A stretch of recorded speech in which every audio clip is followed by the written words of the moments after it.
Halo, assalamualaikum. Saya baru aja kedatangan sebuah smartphone dari Cina. Udah pada kangen kan dengan smartphone Cina? Ini adalah Blackview A30 yang digadang-gadang sebagai cloningan dari iPhone X termurah saat ini. Ini kalau saya temukan di Tokopedia harganya sejutaan doang. Dan harusnya di Cina sana lebih murah karena itu berarti orangnya udah jual dengan perhitungan pajak. Saya sendiri bayar pajaknya kemarin 400 ribuan, untungnya reimburse dari Blackview. Tapi ternyata saya agak kecele dikit nih dengan smartphone ini. Mau tahu kenapa? Kita langsung unbox saja. Ya, jadi kira-kira seperti ini ya kemasannya kalau dilihat dari dekat. Sebetulnya untuk smartphone 1 juta ke bawah ini kemasannya sih bisa dibilang minimalis memang, tapi nggak ada kesan murahannya sama sekali. Ini cukup elegan ya kemasan seperti ini menurut saya, dan hal-hal esensialnya di sini. Keterangannya Android 8.1 5,5 inci IPS layarnya dengan resolusi 1132 x 540. Jadi ini HD Plus yang dikurangin. Berarti harusnya HD Min ya. Baterainya 2500 mAh. Kemudian pakai prosesor MT6580A 1,3 GHz. Nah, yang saya tahu prosesor ini adalah prosesor 3G. Jadi dia nggak punya modem 4G. Nanti kita cek saja lebih lanjut ya. Untuk kameranya, dia sudah punya kamera 5 megapiksel dan 8 megapiksel dengan RAM 2 GB dan storage atau ROM 16 GB. Nah, di sini ada beberapa bahasa: Inggris, Spanyol, Prancis, Itali, Rusia, Jerman, PT apa ya? Portugal. Kemudian MY Malaysia dan PH Filipina. Kemudian ada bahasa Arab. Jadi ini memang smartphone yang buat dijual di berbagai negara, tapi belum resmi juga di Indonesia. Entah Blackview apa pertimbangannya. Tapi kita langsung buka saja ya. Nih, seperti ini di dalam paket penjualannya. Pertama ada smartphone-nya, si iPhone clone ini. Sudah dapat casing ya. Dan ini beneran kelihatan kayak iPhone X atau iPhone X belakangnya seperti ini. Mantap. Kita skip dulu, kita langsung ke ini adalah quick guide-nya. Bahasa Inggris. Kabel data dan juga kepala charger. Sudah sangat minimal sekali apa yang ada dalam kotaknya. Tidak ada headset dan kabel chargernya masih micro USB ya. Oke. Kemudian ini kepala chargernya kita lihat. Punya output 5 volt 1 ampere. Oke. Kita langsung ke smartphone-nya sekarang yang sudah dilapisi oleh soft case dengan finishing doff. Ini kesat banget si case-nya. Kita lepaskan dulu ya, seperti ini case-nya. Mantap sih, udah kayak iPhone beneran. Tapi ketika dilepas case-nya, ini kelihatan bagian back cover ini terbuat dari polikarbonat dengan pattern diamond atau dot seperti ini. Agak mudah kotor juga, tapi memang keren ya. Bagian belakang ini kamera belakangnya sudah 2, lalu ada LED 1 untuk flash di situ. Tulisan Blackview, designed by Blackview, assembled in China. Oke. Di sisi kanan ada tombol power dan volume rocker. Feelsnya enak. Ya, bunyinya sih memang agak clicky ya, tapi feelsnya enak, nggak terlalu menonjol dan nggak ada kesan ringkih juga di tombolnya. Di sisi atas ada jack audio 3,5 mm di situ. Tidak ada noise cancellation microphone, saya perhatikan. Lalu di sisi kiri kosong melompong. Di sisi bawah ada port micro USB dan 2 set speaker grill, lubang ya. Tapi kalau saya perhatikan juga bener 2 lubangnya, dan mikrofon di sini di bawah layar. Apakah memang speakernya stereo? Kita lihat saja karena sepertinya ini back covernya bisa dibuka. Di sini ada pengungkitnya nih. Ya, kita buka yuk. Tereng tereng tereng.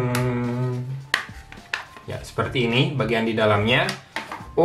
Baterainya masih bisa dilepas dan ini harus dihilangkan dulu nih bagian selotipnya, karena itu menjaga agar arus tidak mengalir dan baterainya bisa bertahan tetap lama ya dalam pengiriman. Ya, seperti ini. Kemudian untuk slot SIM cardnya, ya ampun.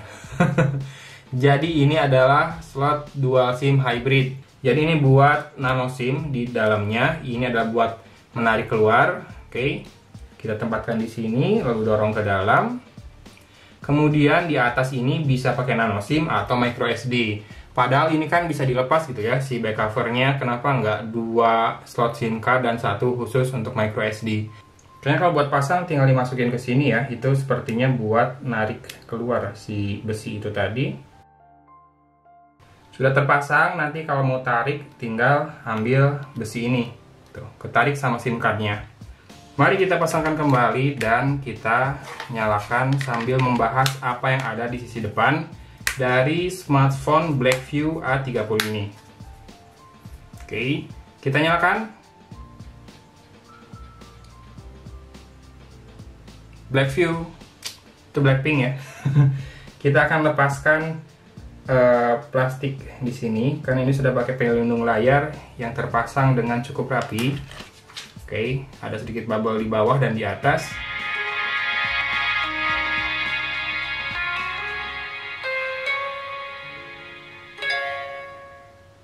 Oke, kayak gitu jingle dari booting screen-nya Blackview. Ini pertama kali ya saya pegang smartphone Blackview. Ya, layarnya sudah seperti iPhone X sekali di sisi atas, sempit ya, si sudut-sudut di antara notch-nya. Sementara bagian bawah masih tebal seperti ini, bezelnya. Kiri kanan juga masih cukup tebal sih sebetulnya. Tapi ya boleh dibilang mirip lah ya dengan iPhone X atau iPhone XR. Di sisi depan ada kamera, saya belum tahu resolusinya, tapi kemungkinan 5 megapiksel. Earpiece di sini dan di bagian kiri dari earpiece belum kelihatan ada apa sih. Saya nggak ngelihat ada perbedaan warna yang menunjukkan bahwa apakah itu LED notification atau sensor untuk proximity maupun ambience. Di sini sudah kelihatan untuk jaringannya 3G ya. Nanti kita akan cek lagi lebih lanjut. Ya, sudah masuk ke home screen seperti ini wallpapernya, hitam dengan sedikit gambar kayak kawat gitu ya. Kemudian kita akan cek, ya ini application drawernya. Selain aplikasi Google, berarti ada Blackview Note, FM Radio, File Manager, dan juga Kika Keyboard ya. Jadi dipasangin keyboard custom dari awal. Ya, ini dia softwarenya. Model A30, Android version 8.1.0, Android security patch levelnya di 5 Juli 2018. Oreo-nya sudah kue coklat. Betul, bukan yang kuning. Ya, kita lihat di preferred network type juga nggak ada 4G ya. Jadi fix ini adalah smartphone 3G doang, yang mana untuk di 2019 kayaknya nggak akan terlalu kepake karena udah lemot sih jaringan 3G setahu saya. Sekarang pakai WiFi, kita cek sistem update-nya lagi. Oh, ada 391 MB. Ini dibilang minor bug fixes dan dirilis 6 Desember 2018. Kita update dulu. Nah, kita akan tes sedikit kameranya. Bisa digital zoom 1 dan 2 kali. Kalau ngelihat interface dari aplikasi kameranya, ya sama lah ya, seperti kebanyakan ponsel Cina seperti ini. Kita ambil foto.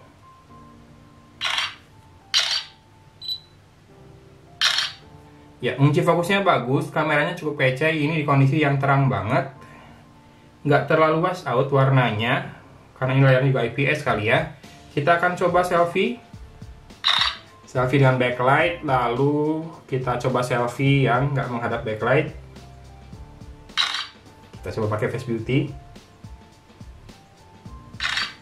Dibandingkan yang tadi, oh iya lebih terang ya kalau pakai Face Beauty, tapi memang apa ya, agak ini juga sih oversaturated, terlalu terang bagian belakangnya. Dan ada kamera mono. Kita kembali ke kamera depan, harusnya ada mode bokeh karena ada 2 kamera di belakang ini. Ya, ada mode blur di sini. Kita akan cek mode blurnya. Yang saya perhatikan adalah seperti biasa ini blurnya blur area ya, radial. Jadi si potnya sendiri udah ke blur banget bagian bawahnya. Bunga banyak yang dapat fokus tapi pinggiran yang ngeblur. Dan speaker biru itu saya lihat masih dapat fokus sedikit tapi ke kanannya udah blur. Ya, jadi ya nggak usah diharapkan juga kameranya walaupun ada 2 tapi blurnya masih belum optimal atau mungkin sebatas gimmick saja. Ada mono, panorama, dan pro. Nah, yang pro ini hanya pengaturan untuk white balance dan ISO ya, sama exposure compensation. Untuk video adanya di sebelah kiri banget. Dan ada IS-nya, jadi resolusinya maksimal Full HD dan ada IS-nya. Kita akan tes sedikit saja untuk videonya. Ini saya kondisi tangannya gerak-gerak tapi badan enggak ya, jadi nggak maju mundur. Cuma smartphone-nya aja yang gerak. Ini saya kondisi tangannya gerak-gerak tapi badan enggak ya, jadi Saya akan putarkan di sini, silahkan dilihat. Ini saya kondisi tangannya gerak-gerak tapi badan enggak ya, jadi nggak maju mundur. Oke, jadi kalau menurut saya masih shaky banget walaupun ada ace-nya, dan juga frame rate-nya terasa kurang ya.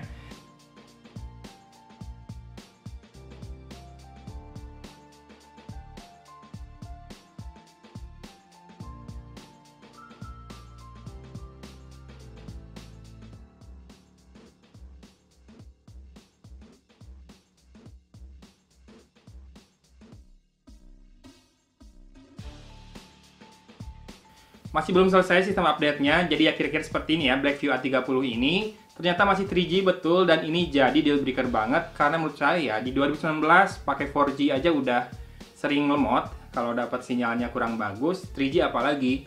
Karena di rumah saya kalau nggak dapat 4G udah 3G-nya loading terus kalau YouTubean. Apalagi sekarang udah mulai digaungkan 5G ini. Ini masih 3G 2019, aduh capek deh. Tapi ya kira-kira seperti itu ya, smartphone 1 jutaan sebetulnya punya banyak fitur lain, antara lain notch layarnya, kamera 2 tapi gimmick, fitur bukan ya jadinya. Bingung, sepertinya gagal banget nih smartphone, jadinya cuma buat ngekor-ngekor iPhone X doang ya tampilan layar depannya. Dual SIM hybrid, padahal back covernya bisa dibuka, ngapain coba. Kemudian baterainya 2500 mAh saja, sebetulnya mungkin masih cukup ya kalau 3G doang, tapi entah, selain Android 8.1 yang cukup update, apalagi kelebihan dari Blackview A30 ini. Oh iya, layarnya IPS. Nah, layar IPS ini lumayan kece tadi ketika ngeliatin hasil fotonya.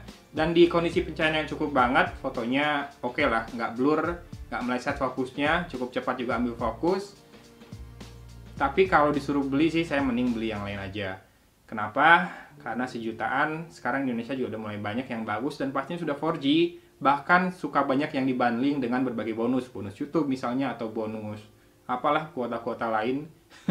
Yang pasti seperti itu, Blackview A30, jangan sampai kamu salah beli. Dari Kota Cimahi, Agun pamit undur diri. Wassalamualaikum warahmatullahi wabarakatuh.